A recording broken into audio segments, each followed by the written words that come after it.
It's midday in Nigeria. Welcome to Lunchtime Politics on Channels Television. I'm Ayotunde Balogun. First, the highlights.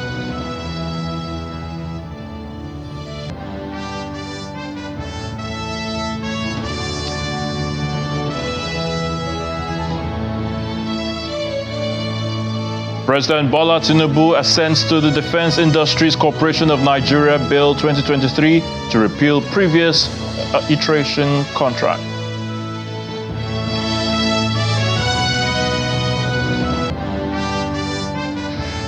Reactions to appeal court judgment in Plateau, Kano, Zamfara, Nasarawa and Gombe states.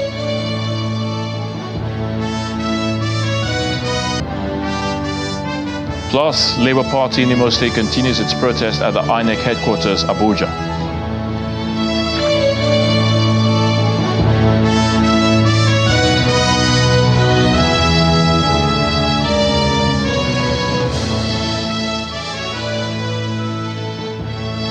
President Bola Tinubu has assented to the Defense Industries Corporation of Nigeria DICON Bill 2023.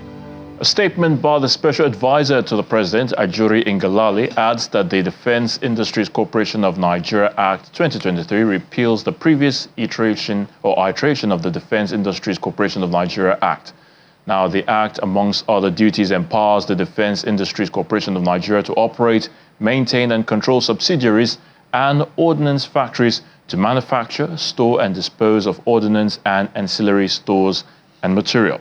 Now, the Defense Industries Corporation of Nigeria was established on August 1st, 1964 by an Act of Parliament and revised as the DICON Act in Chapter 94 of the Laws of the Federation 2004. Governor Abdullahi Sule has been reacting to his victory at the Court of Appeal, describing it as a victory for all the people of the state, that's of Nasarawa State. Now, Governor Sule spoke in Abuja when he received two former governors of the state, Abdullahi Adamu and Tanko Al-Makura, alongside other stakeholders and supporters of the APC. He used the opportunity to call on the opposition PDP to partner with his administration for the development of the state.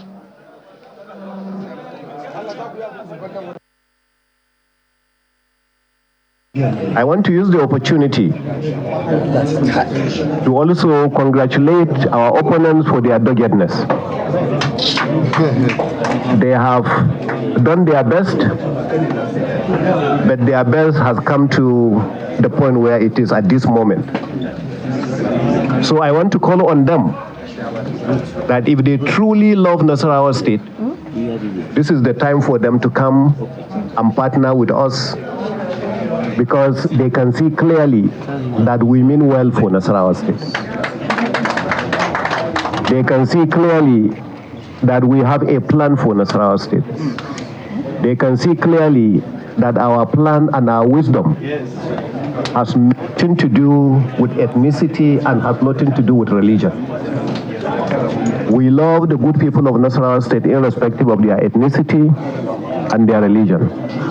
And my predecessors have all indicated that, and they have shown that. But I want to call especially on members of our own party to be sincere with yourself first. Because if you are not sincere with yourself, you cannot be sincere with others. So you must be able to be sincere first with yourself and say that I believe in this and this is where I'm going.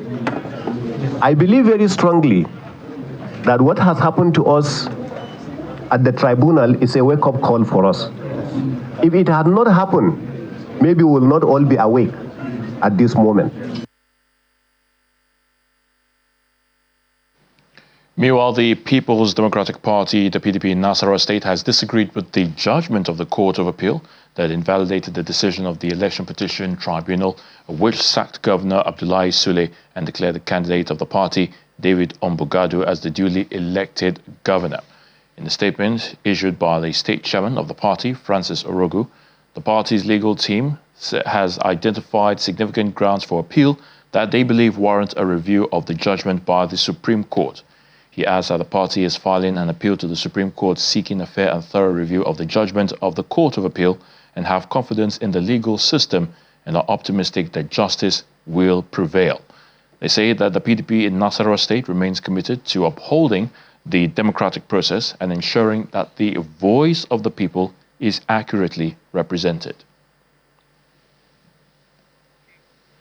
Staying in the Court of Appeal, which also affirmed the judgment of the Gombe State Governorship Election Tribunal, which dismissed the petition filed by the People's Democratic Party challenging the re-election of Governor Inuwa Yahya of the All Progressives Congress. Delivering judgment, the court agreed with the tribunal that the PDP's case lacked merit.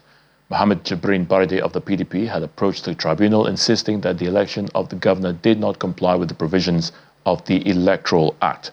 His lawyers maintained that the PDP candidate scored the majority of the lawful votes cast during the poll. They also claimed that multiple thumb printing and ballot box stuffing took place in 9 local government areas of the state in favor of Governor Inuwa Yahya. But the 3-man panel of the tribunal dismissed the PDP's application and expunged the witnesses' statements and exhibits of the PDP for being baseless.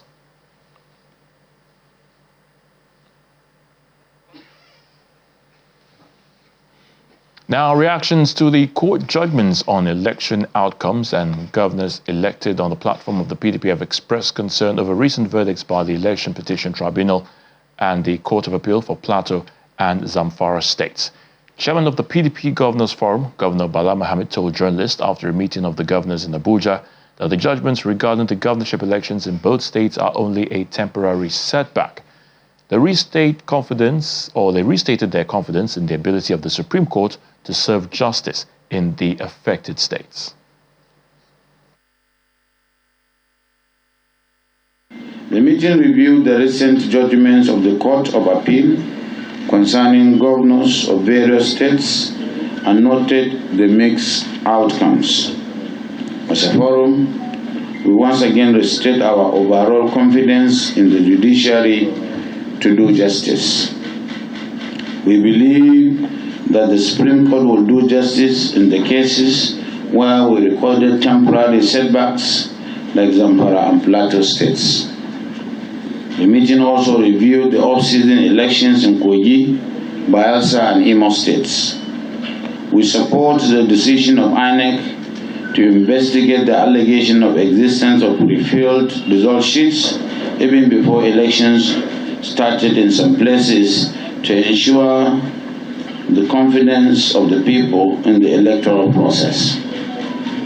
On the national economy, the meeting urgently requested the federal government to prioritize the introduction of a new revenue allocation formula that gives more money to the states and local governments to enable them to meet their increased responsibilities and duties. As controversy continues to trail the certified true copy of the judgment of the Court of Appeal, which sacked Governor Abba Yusuf of Kano State, stakeholders from the All Progressives Congress in Kano are already raising an alarm over a planned protest in the state.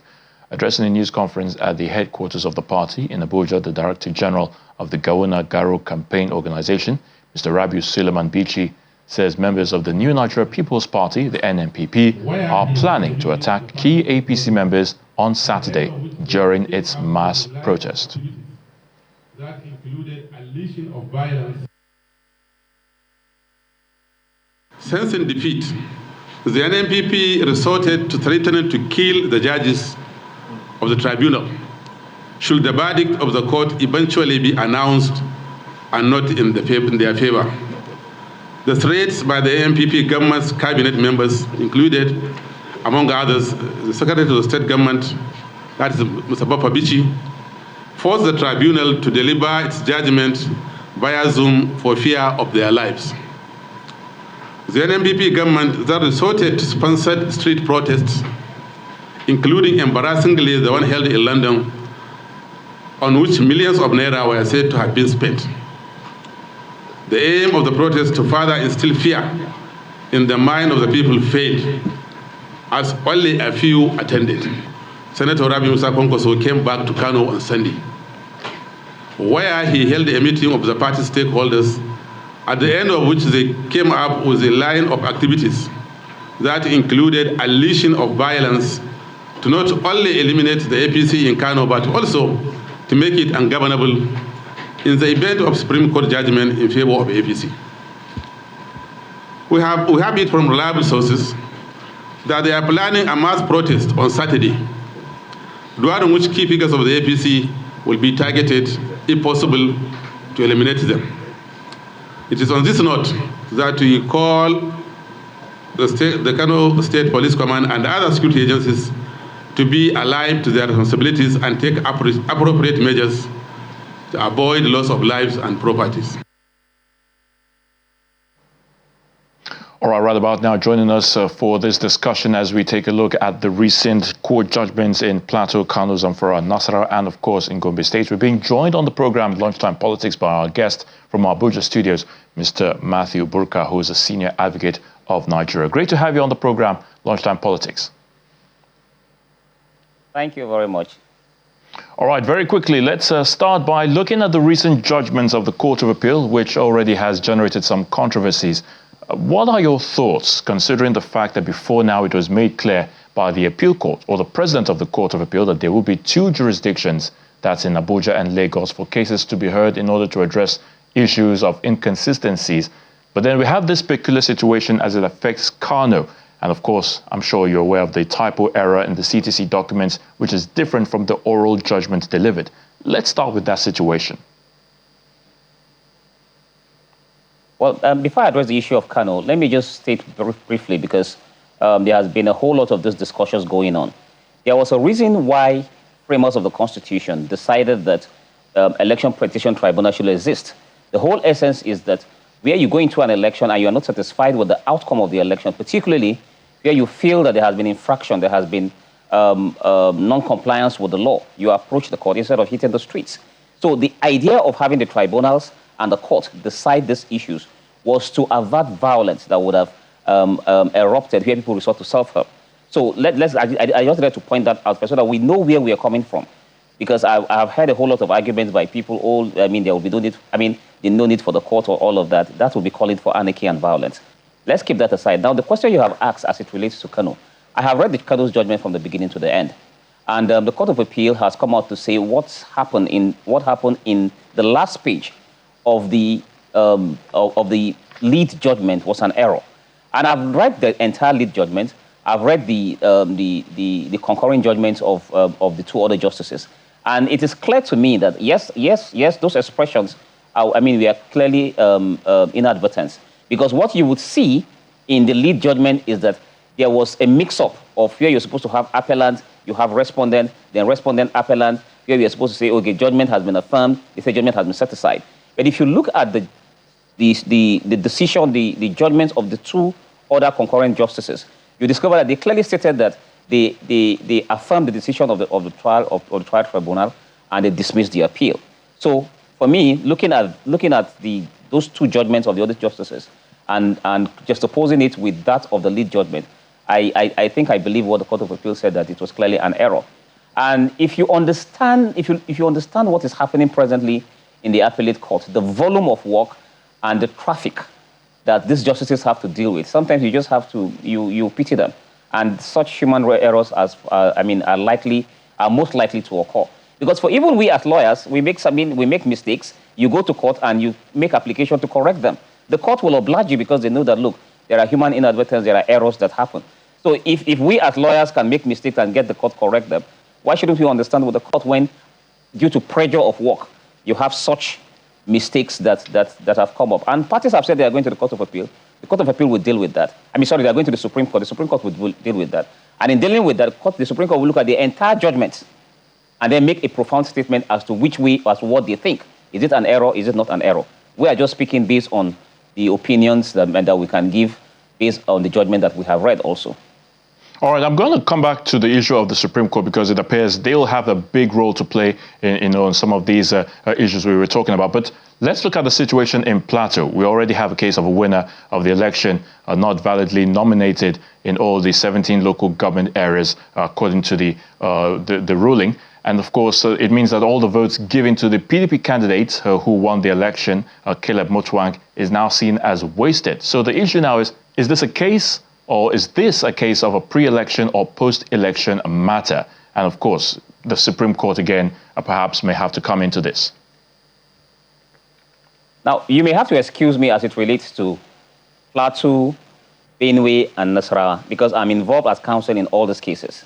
So I may not be able to speak as to the merit of those cases. That will not be fair to the other parties. It will not be fair to the court, because all parties have indicated that they're going to the Supreme Court. So I think the best I can do is just to speak on the formal facts. I will not be able to speak on the strength or the weakness of our case or their case, or the case of any of the parties. That will not be fair. But all I can say as it relates to Plateau is the judgment relating to the governorship was the 26th or the 27th judgment delivered by the Court of Appeal on that point. And this decision started as far back as 2021. There were 3 decisions of the Court of Appeal before even the 2023 election on the same point. And in those decisions, one of the decisions went in favor of the PRP. There was another decision that went in favor of the APC. There was a decision that was taken by the Plateau State Independent Electoral Commission, which the PDP challenged up to the Supreme Court. At the Court of Appeal, the appeal was dismissed, and a further appeal to the Supreme Court was also dismissed. So I can only speak on those formal facts, which are facts that are not contested. As to whether it is a pre-election or a post-election issue, our case is that it is not. Their case is that it is. And as I said, they have indicated that they will be going to the Supreme Court. The Supreme Court will deal with that. It will not be fair for me to sit here alone without them in court and speak on an issue that will still be coming before the court, and I will appear as counsel to argue on it.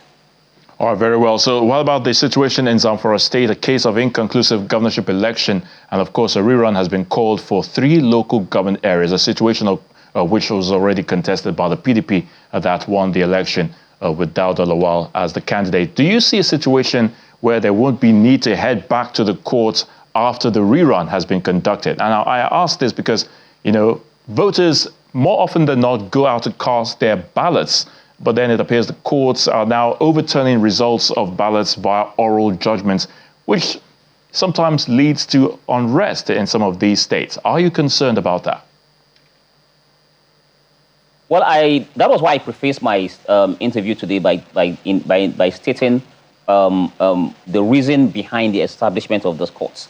Now, if you look at between 2015, let's just look at the recent history.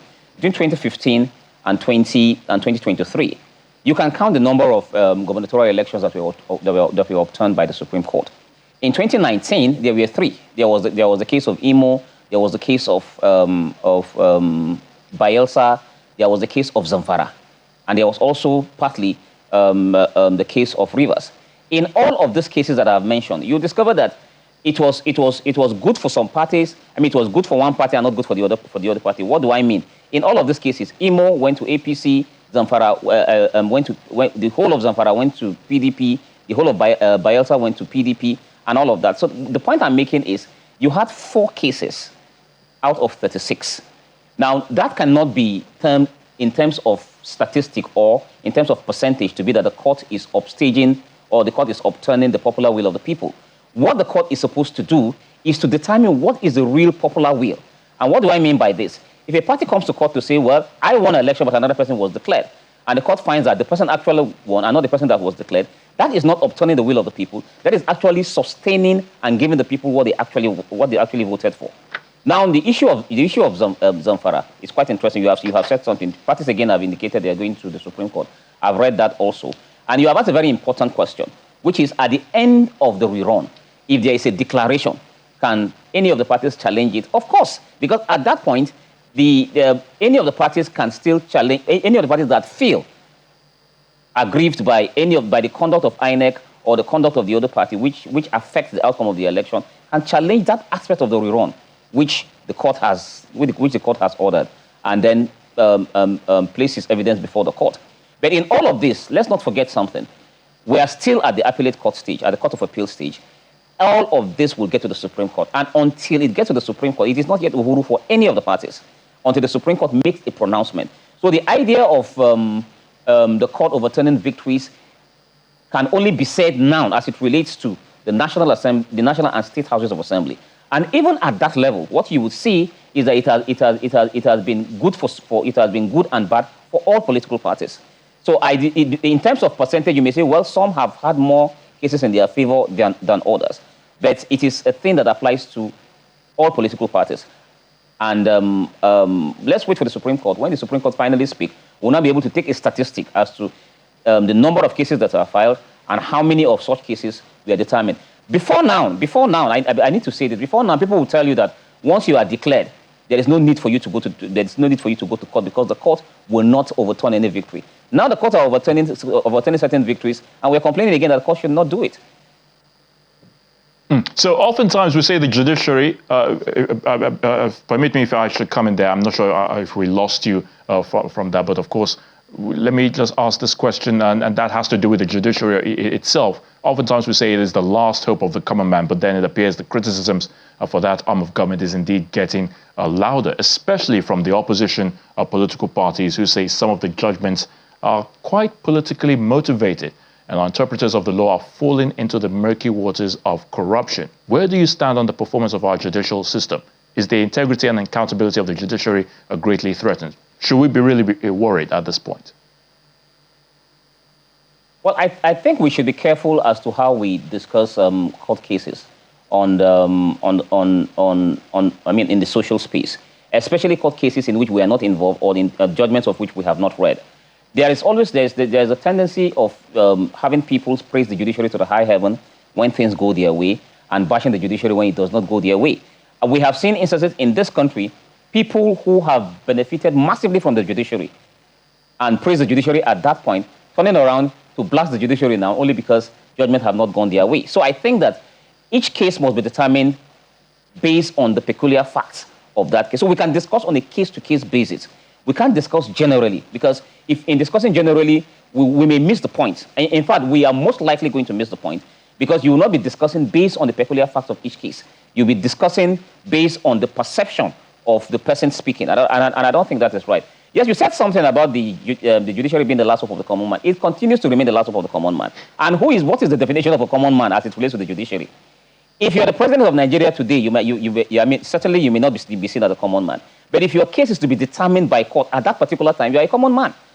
As at the time the case of the president of the Federal Republic of Nigeria and His Excellency Atiku Abubakar and His Excellency Peter Obi was being determined, they were common men before the court because they had an issue before the court. Today, the judiciary is both for the common man, so-called, and a not very common man. The point I will just make is that who is the common man in the eyes of the law? It is the person whose case or whose fate is about to be determined by the court. At that point in time, you are the common man. So the judiciary remains the last hope of the common man. And each time you invoke the jurisdiction of the court, each time you ask the court to see things your way, each time you ask the court for justice, each time you ask the court to correct a wrong, each time you ask the court to address a wrongdoing, each time you ask the court to correct an infraction or a misdemeanor, you are the common man at that point. And each and every one of us gets to a point in time in life where we all seek for the intervention of the court. And I think that so far, so good. We may have our concerns here and there, and we're trying as much as possible to address those concerns from time to time. But as it relates to these electoral matters, to a very large extent, it is wrong for us to speak on general terms. But in terms of the performance of the court, I said something. If you go to court now and you see the volume of work that justices of the court have to deal with in order to deal with every matter within 60 days at the appellate level. Mr. Matthew Booker, we really have to go. We really have to go. We don't have much time. And of course, you've spoken extensively, and we appreciate your thoughts on the program, Lunchtime Politics. Thank you so much once again. Thank you. Thank you for the invitation. I really appreciate it. All right, the civil society group known as Delta Political Vanguard has expressed dissatisfaction over the recent appeal court judgment which upheld the victory of Mr. Joel Onowakbo Thomas of the All Progressives Congress as winner of the February 25th senatorial election in Delta South District. Now, spokesperson of the group, while addressing journalists in Asaba, insists that the Independent National Electoral Commission progressed in error after it cancelled the result from Warri local government and one of the 8 in the senatorial zone. Now, the February 25th election was a tight contest between the PDP's Michael Diden, Mr. Joel Onuakbo Thomas of the APC.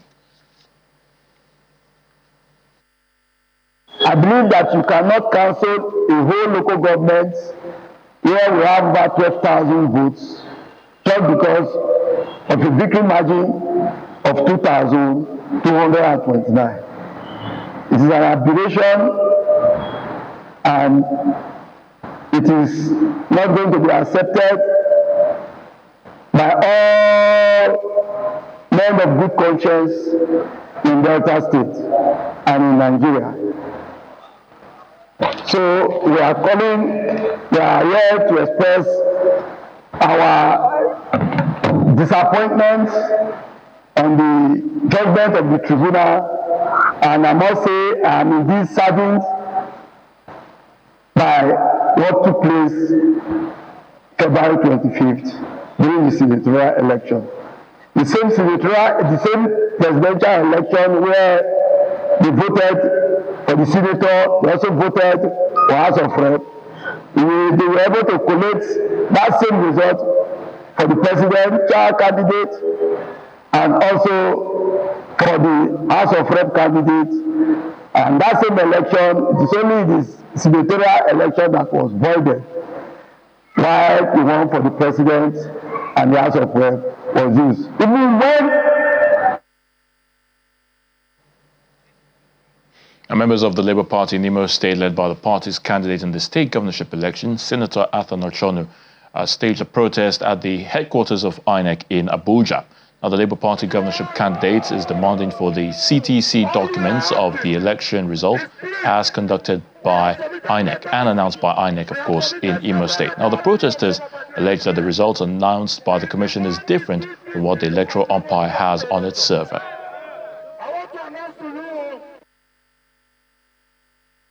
Our state collation agent duly asked INEC not to announce any result.